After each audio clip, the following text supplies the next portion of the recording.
रमेश नंदोणा द्वारा astro ideas में आपका स्वागत है। प्रिय दोस्तों, अब जो अंतरिक्ष में परिवर्तन होने जा रहा है उस पर हम आपका ध्यान आकर्षित कर रहे हैं और आपको बताना चाहते हैं कि 6 नवंबर से भूमिपुत्र मंगल अस्त होने जा रहा है। कभी कभी परिक्रमा करते करते सूर्य और ग्रह एक सीध में आ जाते हैं, जैसे माउस को चांद आ जाता है और उसकी किरणें जमीन पर नहीं गिरती। इसी तरह से मंगल सूर्य की सीध में आ जाएगा और उसकी किरणें धरती पर गिरना कम हो जाएगी या कुछ समय के लिए बंद भी हो सकती है। जब पूरी सीध में आ जाएगा तब तो इसका प्रभाव मानव जीवन पर भिन्न भिन्न प्रकार से होगा, जिसके बारे में हम अवगत कराना चाहते हैं। अलग अलग लगन, अलग अलग राशियां इससे प्रभावित होगी। जो बोलते नाम से मेष और वृश्चिक राशि के व्यक्ति हैं उन पर इसका प्रभाव पड़ेगा, यानी अ नाम से और न नाम से जिनका नाम शुरू होता है वो इससे प्रभावित होंगे। और हम ये समझाना चाहते हैं कि इस समय थोड़ा उनका कमज़ोर रहेगा। इसके अलावा लगन के हिसाब से समय निर्धारित होगा। प्रत्येक लगन का अलग अलग फल मिलेगा मंगल के अस्त होने से। सबसे पहले हम मेष लगन को लेते हैं। मेष लगन नंबर 1 का लगन है। जन्म कुंडली के सबसे ऊपर नंबर 1 लिखा हो तो मेष लगन कहलाएगा। स्वामी मंगल ही होता है मेष लगन का, इसलिए मेष लगन के व्यक्तियों को मंगल का अस्त होना अच्छा नहीं रहेगा। मंगल जैसा कि 6 नवंबर से लेकर के 25 मार्च 2026 तक अस्त रहेगा। 4 महीना और 19 दिन लगभग ये अस्त रहेगा।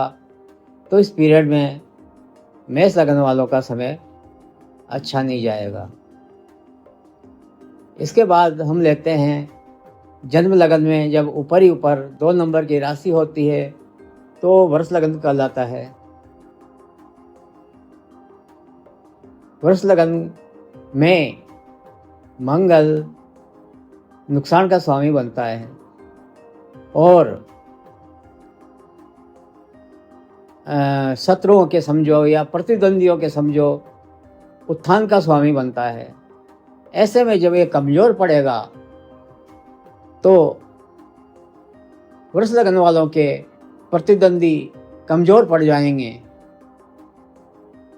सामने वाले कमजोर पड़ जाएंगे और खुद का नुकसान का स्वामी होने से जब वो कमजोर पड़ जाएगा मंगल तो खुद का कोई नुकसान नहीं होगा। मतलब वृष लगन के व्यक्तियों को मंगल अस्त होकर अच्छा फायदा देगा। हम यहाँ और स्पष्ट करना चाहेंगे कि भारत वर्ष का भी वृष लगन है, भारत का जन्म लगन भी वर्ष है।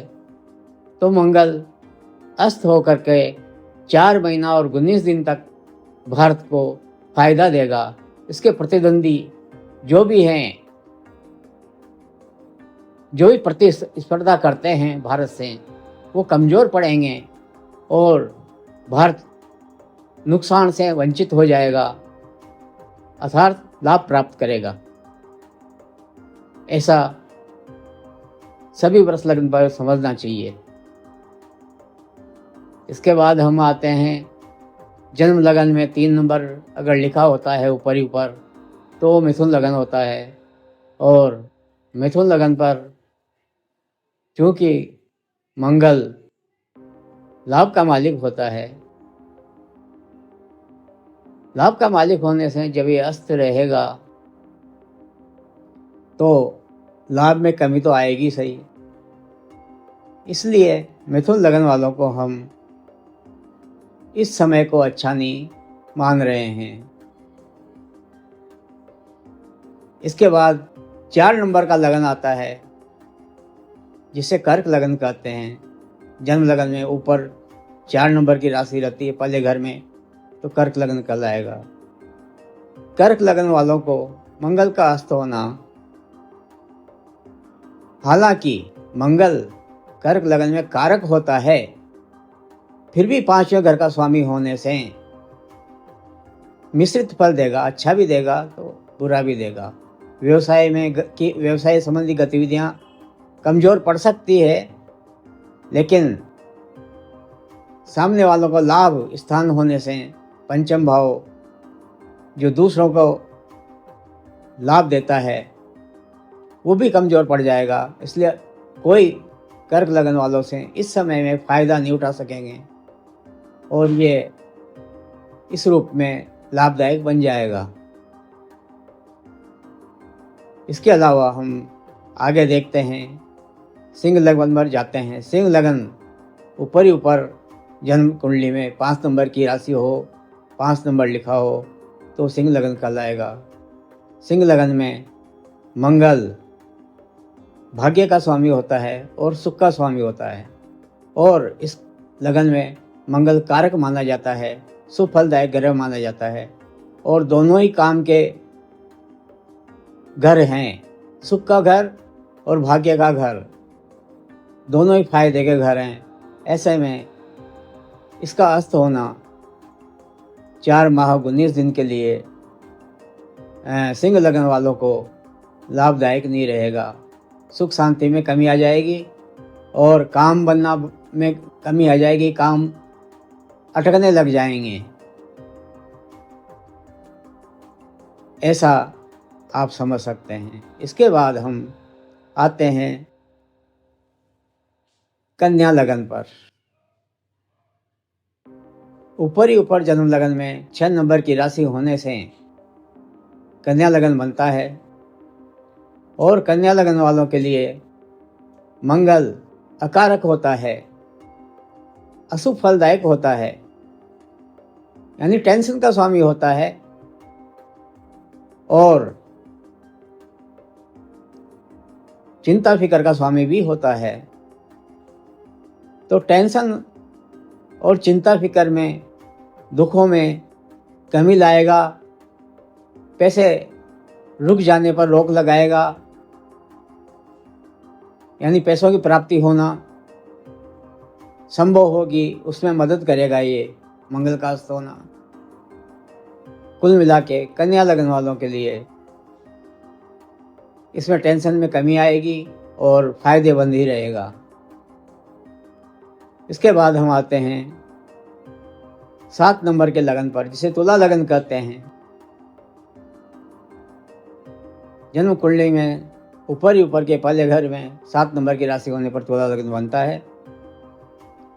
तुला लगन में मंगल दूसरे यानी धन के घर का स्वामी बनता है और 7वें घर का स्वामी भी बनता है, जिसे सामने वाला मान सकते हैं, प्रतिद्वंदी मान सकते हैं, या कस्टमर भी मान सकते हैं, ग्राहक मान सकते हैं। व्यापार भी इसी से देखा जाता है। लेकिन ये धन का स्वामी भी है और इसका अस्त होना धन में कमी तो लाएगा ही लाएगा, परिवार में भी कमी ला सकता है, और साथ अगर पत्नी का भी होता है तो पत्नी की तबीयत भी नरम रह सकती है। इसलिए हम तुला लगन के व्यक्तियों के लिए इस मंगल के अस्त होने को अच्छा नहीं मान रहे हैं। इसके बाद आएगा वृश्चिक लगन, जो कि जन्म लगन में 8 नंबर की राशि होने पर बनता है। वृश्चिक लगन में मंगल चूँकि लगन का मालिक होता है और लगन सबसे अधिक फलदायक माना जाता है।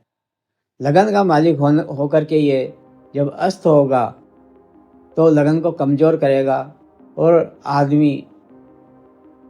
व्यक्तियों के ये समय 4 महीने 19 दिन थोड़े निराशा में ही गुजरेंगे, खुशियों में कमी ला सकते हैं। इसलिए वृश्चिक लगन को भी हम मंगल का अस्त होना अच्छा नहीं मान रहे। इसके बाद 9 नंबर के लगन पर आते हैं। पहले घर में 9 नंबर की राशि होने पर ये धनु लगन बनता है। धनु लगन वालों के मंगल नुकसान का स्वामी होता है और दूसरों के फायदे का स्वामी होता है पंचम भाव का मालिक होने से। तो खुद के नुकसान में कमी लाएगा और दूसरे लाभ उठा नहीं सकेंगे। ऐसे में धनु लगन वालों को मंगल का अस्त होना बहुत ही उत्तम रिजल्ट देगा, अच्छे परिणाम देगा और फायदा दिलाएगा।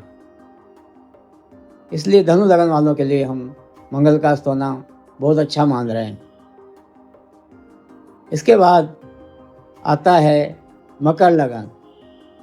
मकर लगन में जन्म कुंडली में पहले घर में 10 नंबर की राशि होती है, 10 नंबर लिखा होता है, तब मकर लगन बनता है।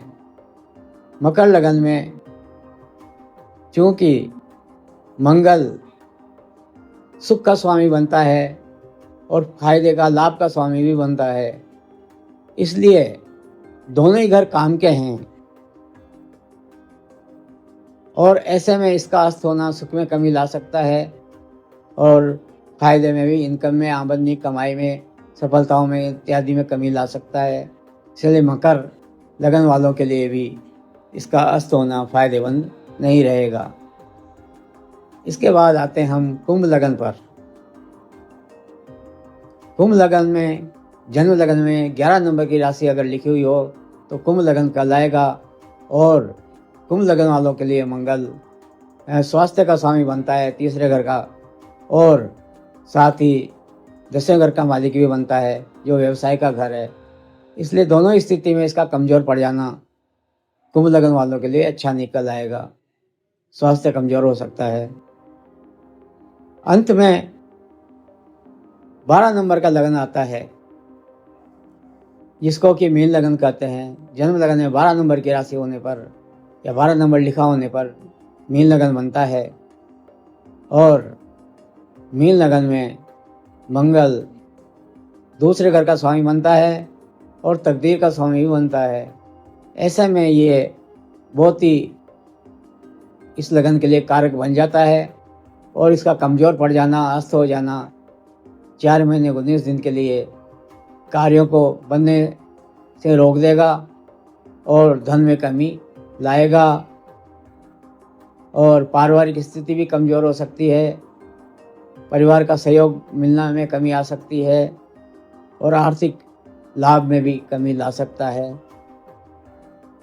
इस प्रकार से हम मीन लगन में मंगल का अस्त होना अच्छा नहीं मानेंगे, हानिकारक ही रहेगा। इतना कह के हम आप लोगों को 12 लगनों का हाल बता करके मंगल की स्थिति से परिचित करा रहे हैं और अब हम आपसे आज्ञा चाहते हैं, फिर मिलेंगे।